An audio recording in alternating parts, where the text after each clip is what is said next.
മൊറോക്സി വൃക്ഷരാജകുടുംബത്തിലെ നാൽപ്പാമര പുത്രൻ അരയാൽ പഴവർഗ്ഗങ്ങളിലെ രാജ്ഞിയായ തേന്മാവിനെയാണ് ജീവിതസഖിയാക്കി തീർത്തത്.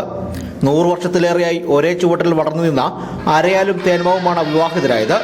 വെള്ളിയാഴ്ച ഉച്ചയ്ക്ക് 12:55-നും 1:20-നും മധ്യയുള്ള ശുഭമുഹൂർത്തത്തിലായിരുന്നു ചിറക്കടവ് ഈസ്റ്റ് VSUP സ്കൂൾ അങ്കണത്തിൽ അരയാലിന്റെയും തേന്മാവിന്റെയും മാംഗല്യം.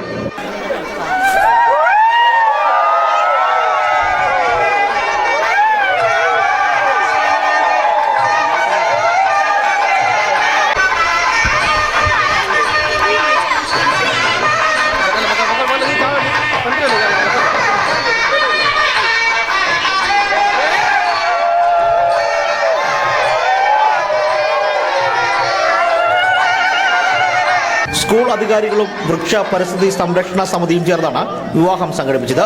നിരവധി വിവാഹ ചടങ്ങുകളിൽ കാർമ്മികത്വം വഹിച്ച TP മോഹനൻപിള്ളയായിരുന്നു അരയാലിന്റെയും തേന്മാവിന്റെയും വിവാഹത്തിലും കാർമ്മികത്വം വഹിച്ചത്. ആത്മാവ് എന്ന് വിശേഷിക്കപ്പെടുന്ന ആൽമരവും മാവും വിവാഹിതരാകുന്ന ചരിത്ര മുഹൂർത്തത്തിന് സാക്ഷ്യം വഹിക്കുവാൻ ജനപ്രതിനിധികളും വിദ്യാർത്ഥികളും നാട്ടുകാരുമടക്കം നിരവധി പേരാണ് എത്തിയത്. സാധാരണ വിവാഹങ്ങൾക്കായുള്ള എല്ലാ ചടങ്ങുകളും വൃക്ഷമാംഗല്യത്തിനും ഒരുക്കിയിരുന്നു. വിവാഹം നടന്ന സ്കൂൾ അങ്കണം കുരുത്തോലകളും മറ്റും ഉപയോഗിച്ച് അലങ്കൃതമാക്കുകയും ചെയ്തു. നിറപറയെയും നിലവിളക്കിലെ അഗ്നിയെയും സാക്ഷിയാക്കി നാദസ്വരത്തിന്റെയും കൊട്ടിന്റെയും കുരവയുടെയും അകമ്പടിയോടെയാണ് ആലിന്റെയും മാവിന്റെയും താലികെട്ട് നടന്നത്. താലികെട്ടിനെ തുടർന്ന് ഇരുവർക്കും പുഷ്പഹാരവും ചാർത്തി. വിവാഹത്തിൽ പങ്കെടുത്ത എല്ലാവർക്കും സമൃദ്ധമായ സദ്യയും ഒരുക്കിയിരുന്നു. ജർമ്മനിയിൽ നിന്നുമുള്ള വിദേശ സംഘവും വൃക്ഷമാംഗല്യം കാണുവാനായി എത്തിയിട്ടുണ്ടായിരുന്നു. ആൽമരത്തിനും തേന്മാവിനുമൊപ്പം നിന്ന് ഫോട്ടോ എടുത്ത ഇവർ അപൂർവ മംഗലത്തിൽ പങ്കെടുക്കുവാൻ കഴിഞ്ഞതിന്റെ സന്തോഷം മറച്ചുവെച്ചുമില്ല.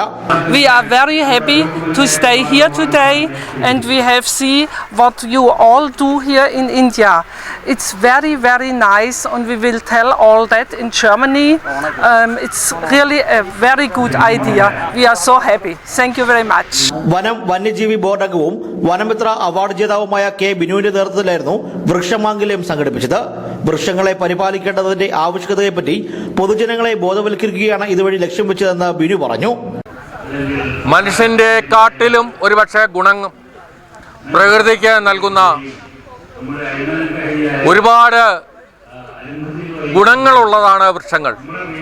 ആ വൃക്ഷങ്ങളിലെ പരിപാലനം ഏത് രീതിയിൽ നടത്താം എന്നതിനെ സംബന്ധിച്ച് അതൊരു കല്യാണമായിട്ടാണെങ്കിൽ, അതൊരു പൂജയുടെ കാര്യത്തിലാണെങ്കിൽ, അത് ഒരു പട്ടുപിടിപ്പിക്കുന്ന കാര്യത്തിലാണെങ്കിൽ, അവിടെയൊക്കെയും ഒരു വൃക്ഷത്തെ സംരക്ഷിക്കാൻ സാധിക്കുമെങ്കിൽ അത് മിത്തിനെ കൂട്ടുപിടിച്ചായാലും രാഷ്ട്രീയത്തെ കൂട്ടുപിടിച്ചായാലും മതത്തെ കൂട്ടുപിടിച്ചായാലും അത് കേരളത്തിൽ അനിവാര്യമാണ് എന്നുള്ള ഘട്ടത്തിലാണ് എത്തി നിൽക്കുന്നത്. കാരണം കേരളത്തിൻ്റെ ചൂട് ദിനം പ്രതി കൂടി വരികയാണ്. 45 ഡിഗ്രി ചൂടിലേക്ക് കേരളം മാറുകയാണ്. നിലവിലുള്ള വൃക്ഷം അതിനെ പരിപാലിക്കാൻ ഉള്ള ഒരു സത്വര നടപടി കേരളത്തിലെ ജനത കൈക്കൊള്ളണം. അതിനുവേണ്ടിയാണ് ഇത്തരത്തിലുള്ള പരിപാടികൾ സംഘടിപ്പിക്കുന്നത്. Chirakkadavu east Vellala മഹാസമാജം aided school അങ്കണത്തിൽ നടന്ന വൃക്ഷമാംഗല്യം അങ്ങനെ ചരിത്ര സംഭവമായി മാറി. വൃക്ഷപരിസ്ഥിതി സംരക്ഷണ സമിതി സംസ്ഥാന coordinator S. Biju, school manager MN Rajaratnam, secretary KT Babu, headmaster NB Sreekumar എന്നിവർ വിവാഹ ചടങ്ങുകൾക്ക് നേതൃത്വം നൽകി. Team reporters, Ponkunnam.